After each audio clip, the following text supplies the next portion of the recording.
Welcome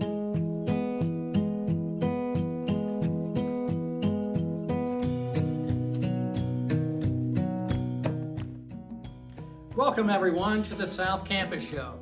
I'm John Abel, and along with my little friend Arlo, we're here to talk about one of our ministries at St. Victoria. It's called Clean Sweep. And I'm delighted to have with me today Dennis Brown, who's our volunteer coordinator for Clean Sweep. Dennis, welcome to the show. Thank you, John. Glad to have you here. I know Clean Sweep is a part of the Love Inc. ministry that I know is here in the Chaska area and the communities we serve. But can you tell me a little bit about what Love Inc. does? Well, specifically, Love Inc. is a social service organization that serves the needs of clients in need and families in need. There are Love Inc. chapters in hundreds of cities across the country, and ours is Love Inc. of Carver County, which is located down on Bavaria Road. I think it's at 100 Mark. And if you've ever driven past the little white building, you may have thought, well, it must be a very humble, very modest enterprise. It does in fact serve hundreds of families who make thousands of requests every year. One of those requests is for cleaning supplies. We are one of Love Inc.'s GAP ministries, which are ministries that they have set up with local churches to fill gaps in the needs of needy clients. And we do cleaning supplies. There are 15 different GAP ministries. Several of them are for continuing needs like cleaning supplies, personal items like toothpaste, toothbrush, laundry detergent is an ongoing supply. There are other static supplies, one-time supplies such as towels, bedding. If you need a bed for your kid, they have a guy who fixes old bicycles and gives them away. The bicycle ministry, that's a good one. But yeah, we just do cleaning supplies. We supply 6 cleaning supplies to needy clients as they request them from Love Inc. And so the ministry here at St. Victoria is called Clean Sweep.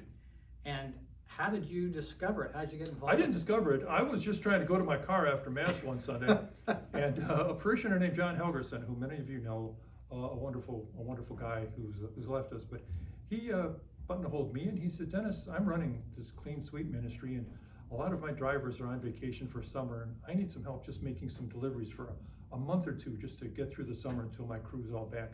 Can you help me out? And I said, oh, John, a couple of weeks, what could you? Who can say no to John? That was 5-6 years ago. Subsequently, I became an ongoing delivery man, a perpetual delivery man for his cleaning supply ministry. And when John was in the hospital stricken with leukemia, I visited him several times, and on one of my visits, I asked him if he was concerned about what would happen with the Clean Sweep ministry, and I assured him that if he would share with me his contacts and his protocols, I would cover it until he got better. He never got better, and here I am. So, well, thank you for your compassion and certainly your service to this ministry. And I know it looks like we supply household cleaner. What else do we provide? We actually do what we call a 6-pack. A 6-pack involves 3 wet cleaners and 3 dry ones. The 3 wet cleaners are window cleaner, window spray, all-purpose cleaner, and my favorite, toilet bowl cleaner. And then there are 3 dries, which are paper towels, kitchen sponges, and plastic trash bags. And if a client is new to the Love Inc. program, then their first order, they can also request a broom and dustpan, which we, as I say, we're more than happy to supply them with a broom and a dustpan, but that's just once. That's not a recurring. We don't send them out with a new broom every couple of months. Sure.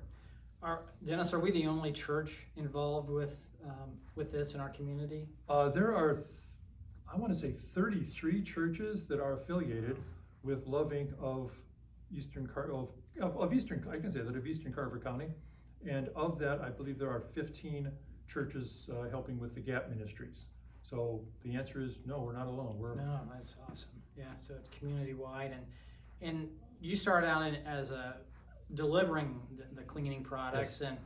and so if I wanted to volunteer for that, I'd find some terrible job for you to do. Well, and I unroll the paper towels and then roll them back up again. Something. How much time would I expect to spend? You? Oh, yeah. Months. I would say that most of the responsibility lies with me, and I'm happy with that. I'm the person who purchases the products, gets them stored here at church on a shelf in the back room. I fill the orders according to the needs of the individual clients. I set those bags aside so that our drivers can pick them up and deliver them. That all falls on me. Our drivers simply pick up their bag, contact the client, find a time that they can run the bag of cleaning supplies out to the client's residence, swing out there. And so I would say our drivers probably spend, let's just round off and say an hour a bag. And if they get 2 bags in a week, that's a couple hours a week. All right. That's pretty easy to do, even for me. No, I'm on. We have a different schedule for you, We have a different John, program for believe you, me. John. Yeah. And so this is done like any time of the day that we deliver, or the time of day. Is that you just find out from the client? Yeah, the intake sheets, or the sheets that we get, what we call the tickets, indicate is the delivery requested for daytime delivery or evening. I would say in all candor, once it starts to get dark, once we get toward late fall and winter, we really try to steer the evening deliveries to Saturday. Oh, sure. Because driving through a trailer park in darkness looking for an address is a burden. Sure. But frankly, with COVID, we've benefited because so many of our clients are home now. Yeah. They'll just say, come whenever you want, Sure. Yeah. And we set up a time, we text them and say, I'm gonna be there about 11 o'clock, please be prepared. I send them a text message when I arrive, and I say, I'm at your front door, please come downstairs. They do, they get their bag, and away we go.